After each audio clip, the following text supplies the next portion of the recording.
All right, what's going on, guys? Today we're going to be getting this car, my 2014 Audi S6, ready for a 600-mile road trip. I just swapped the engine in this car. It has like 200 miles since then. I think I've worked out all the bugs, but right now we're going to do some maintenance stuff and we're going to get this thing prepped and ready, and then I got to leave in a couple hours. Let's go ahead and get started. So first things first, what you can see is I've got some stuff here. So first thing we're going to do is we are going to actually flush the engine in this car, and then we're going to change the oil, and we're going to replace the spark plugs.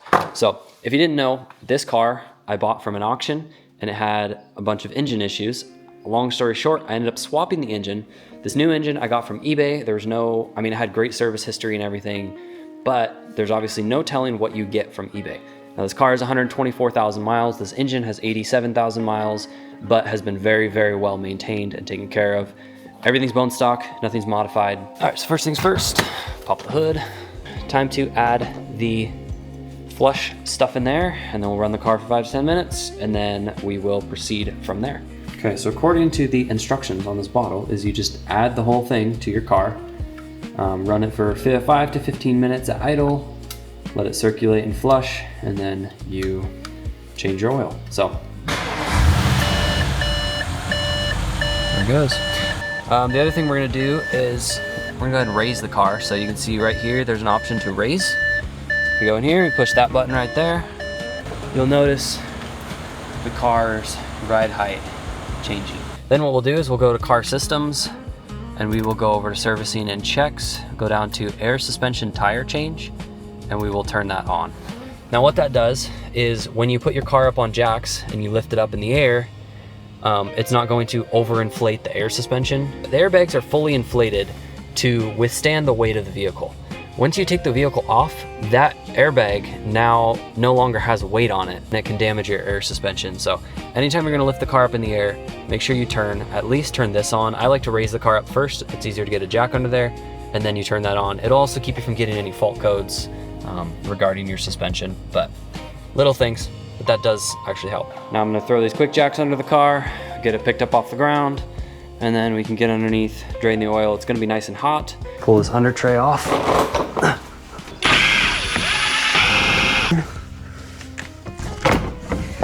there that goes. Just set that right back there. Okay, so then we're gonna want a 32 millimeter socket and an H6 Allen. Let's go grab our drain pan. I have a shop upgrade on the way. The building is ready. Once I get back from this trip, I'll be able to actually go ahead and move my garage. I won't be in this bay sharing it with a boat and a weight room. I'll basically get this entire space, but like for just my car stuff, which will be so cool. I'm gonna go ahead and grab one of these just to keep the floor clean in case we spill, which is bound to happen. Grab myself a couple paper towels, because I know I will get oil on my hands. Down we go. Let this thing fall. Oh yeah, there it goes. Okay, come on now. There we go. Despite it saying that my oil quality was poor, I would say this looks pretty good, but this is what your oil should look like when you change it. It should not be black. Oh yeah, we can do that. This thing's big enough. Moving on to the filter.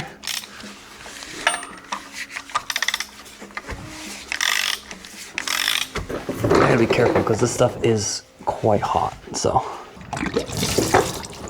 Ooh, there she goes. I'll take a closer look at this filter later. I'll probably cut it open, but for now, put it over with my other filters. Some brake clean in here. One thing I've noticed about these cars is I feel like the sweet spot to buy one of these cars is right around like 75,000 miles. Because the first owner always goes to the dealership. Second owner usually goes to the dealership for everything. Third owner, they typically start to get a little spotty. They start taking it elsewhere. But I found it's right around 75,000 miles that people, I don't know why, I don't know what it is with that stereotype of Audi owners, where right around 75,000, they're just kind of like, well, we're almost to 100,000, so might as well just abuse the car and not take care of it.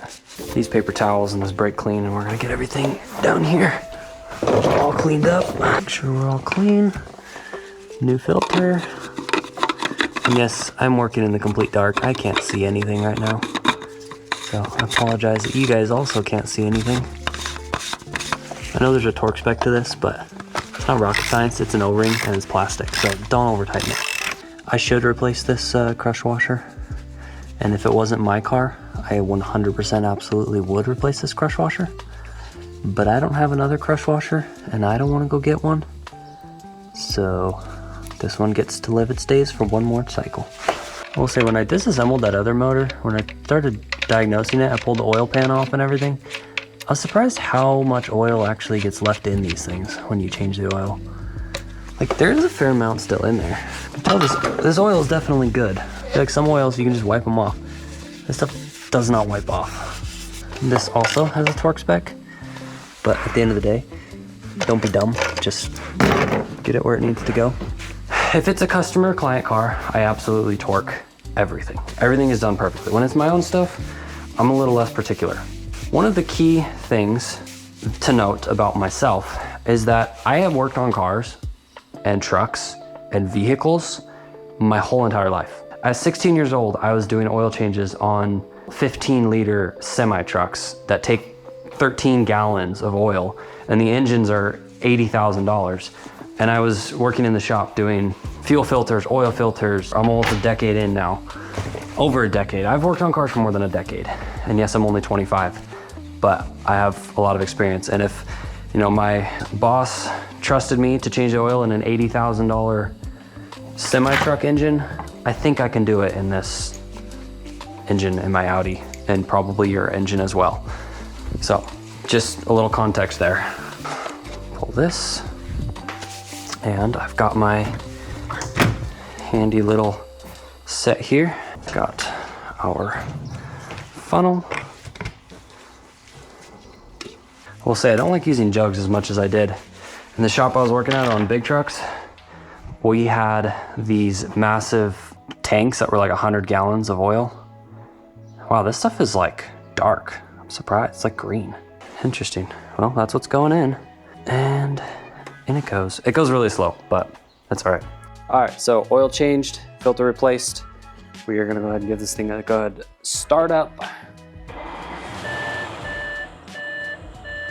Sweet.